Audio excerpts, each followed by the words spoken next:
it should be clear already that these are two completely incompatible stories. Virtually every detail of the Nativity is different between Matthew and Luke.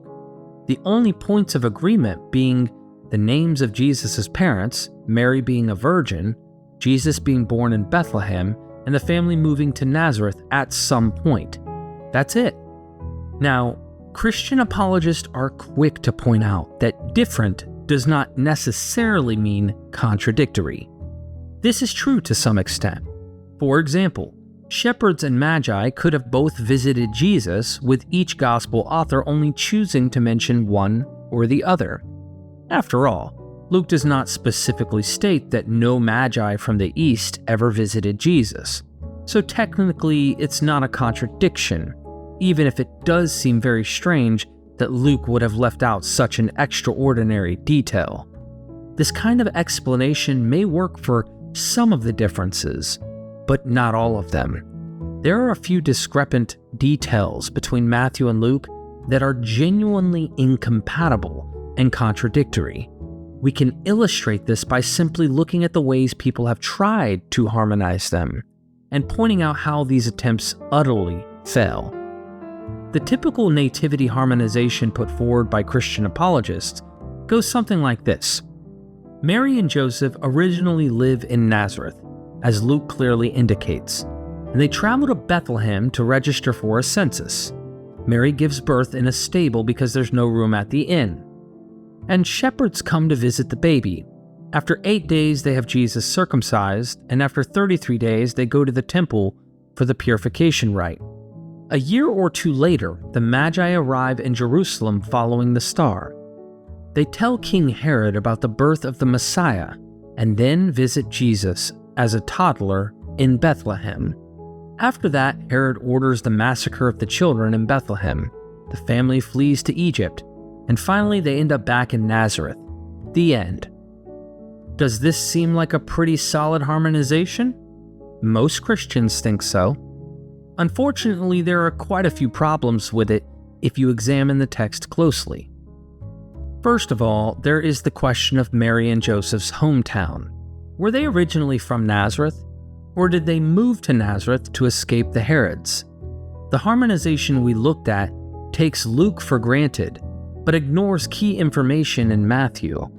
Matthew 2:11 states that the wise men find Jesus at a house in Bethlehem. The family is not living in a stable, a cave, or an inn. They actually have a house in Bethlehem.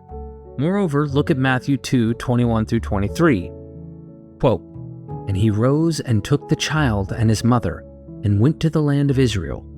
But when he heard that Archelaus was reigning over Judea in place of his father Herod, he was afraid to go there. And being warned in a dream, he withdrew to the district of Galilee. And he went and lived in the city called Nazareth, so that what was spoken by the prophets might be fulfilled, that he would be called a Nazarene." End quote.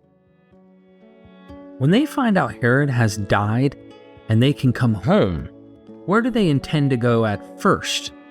Back to Nazareth, their hometown? No, back to Judea. And why does Matthew say they ended up in Nazareth? Not because that's where they were from, but because they wanted to get away from Archelaus, and because Matthew claimed Jesus, being a Nazarene, was supposed to fulfill a prophecy. The renowned scholar Raymond E. Brown, who wrote an entire book on the infancy narratives of Jesus, elaborates on this point. Quote, "Joseph's first thought was to return to Judea, meaning to Bethlehem of Judea, because he and Mary lived in a house there. Since Joseph and Mary were citizens of Bethlehem, Matthew takes pains to explain why they went to Nazareth." End quote. Next problem, the harmonization, takes Matthew for granted concerning the length of the family stay in Bethlehem, but ignores key information from Luke. Matthew implies the family stayed in Bethlehem for quite a while, since the text says Herod ordered the massacre of children 2 years old or under. However, based on the info given in Luke, the family only stayed in Bethlehem 41 or 42 days after the birth of Jesus, and then they went straight back to Nazareth. as Luke 2:39 plainly states, quote, "And when they had performed everything according to the law of the Lord, that is, the circumcision and purification, they returned into Galilee, to their own town of Nazareth." It is not possible to square this with Matthew's narrative. There's no room to fit a journey to Egypt and return to Israel after the death of Herod within this verse. No serious exegete would interpret, "When they had performed everything, they returned to their own town of Nazareth," as including a massive detour to another country. In his textbook on the New Testament, Professor Bart Ehrman writes, "As you might realize, the family's direct return north in Luke does not seem to allow time for Matthew's wise men to visit them in their home in Bethlehem a year or so later, or for their subsequent flight to Egypt." Again, Raymond Brown agrees. A second difficulty is that Luke tells us that the family returned peaceably to Nazareth after the birth at Bethlehem. This is irreconcilable with Matthew's implication that the child was almost 2 years old when the family fled from Bethlehem to Egypt, and even older when the family came back from Egypt and moved to Nazareth. We cannot fit this trip to Egypt in the 41 to 42 day period either. There's no indication of any danger or threat from a maniacal king while Mary and Joseph are completing the purification rites. They make no attempts to hide the child, and there is no hint of stress or haste or even the slightest concern about performing rituals for a newborn male less than a quarter mile from Herod's palace.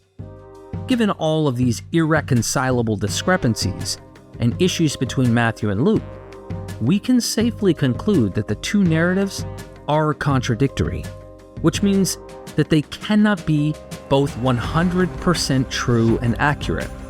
If everything in Luke's nativity is accurate, then at least part of Matthew's account has to be wrong, and vice versa.